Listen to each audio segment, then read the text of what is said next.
Had well, didn't have this book before because I kind of knew about the paradox of choice, how too many choices can be bad or negative for most people. But anyway, I wanted to read it because wanted to know more details on what, Barry Schwartz essentially found or discovered on various issues with the choices.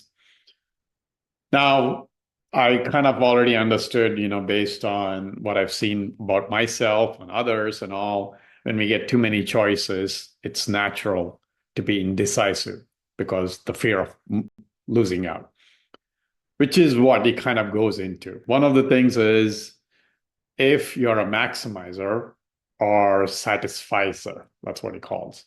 Basically, maximizers are type of people that go, let's say you go shopping, essentially want to find the best deal or the best fit or best color, whatever, right? They're not going to be happy shopping at one location. They want to shop at multiple locations before they decide.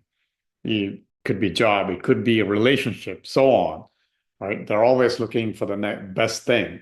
And what happens to those people, based on the studies shown is that they're always unhappy or they always feel like they missed out on something, right? Even if they found the best thing, eventually they'll feel they'll missed out on something.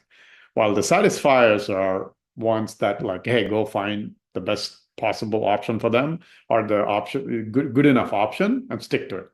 That's one, right? That was a big thing. That was the big lesson.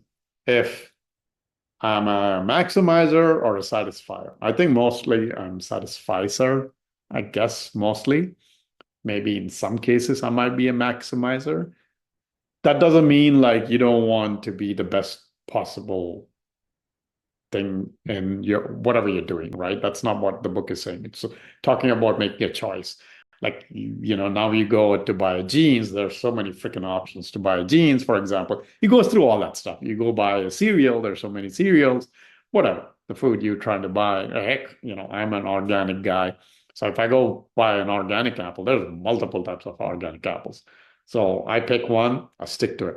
That's it. Like I'm happy with it. That's all there is to it, right? If I keep thinking, oh, this could be better, that could be better, and then I'm like lost, essentially. Too much info, too much stuff going on there.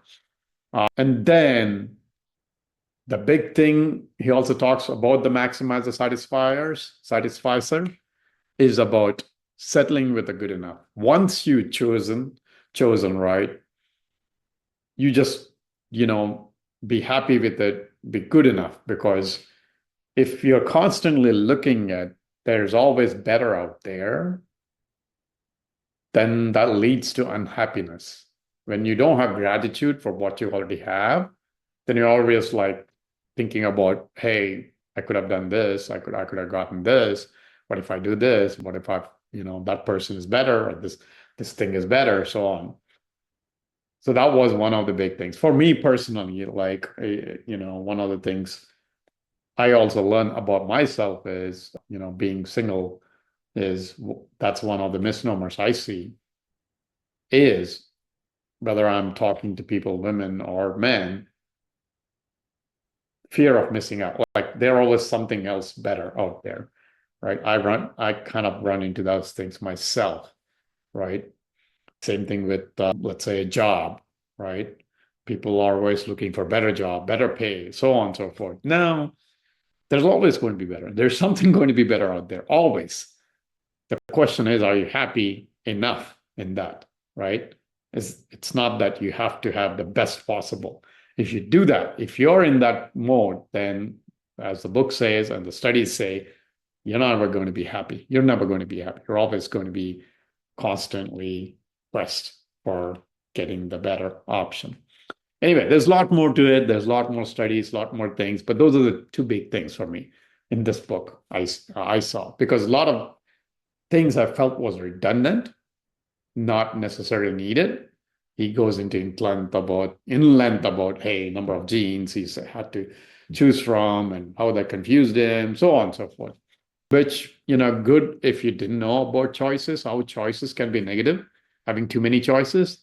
And it also shows more developed the nation where there have multiple choices, the less happier people seem to be, versus the poorer countries where they don't have much choice. And then when they get something, they're very happy. So, so that kind of makes sense, right? I mean, because if you don't have much, you get something, then obviously you're very happy. Like you're grateful for getting something, right? If you don't have food for 2 days and you get food, then yeah, you're happy. Then if you're eating 3 to 5 times a day, getting more food is not going to make you happy. You're like, look, it doesn't taste good. You need better taste, better thing, so on and so forth. Anyway, I would recommend this book, but it's not the most revealing because I've read this, about the paradox of choice or the negative part of the choice, and I haven't shared a video about in the dating world how that's very detrimental, especially when it comes to I think women more, because women tend to be more selective and on the apps and stuff, and where men, I guess they're swiping right on as many as they can. So that's where I think like some people get stuck. Like, oh, there's better out there. There's my perfect fit. Now I find something else wrong with them, him, her, whatever. So we need to find better, right? Anyway, so with that, read it, I would say. I don't know if I would highly recommend it, but definitely a good book to read.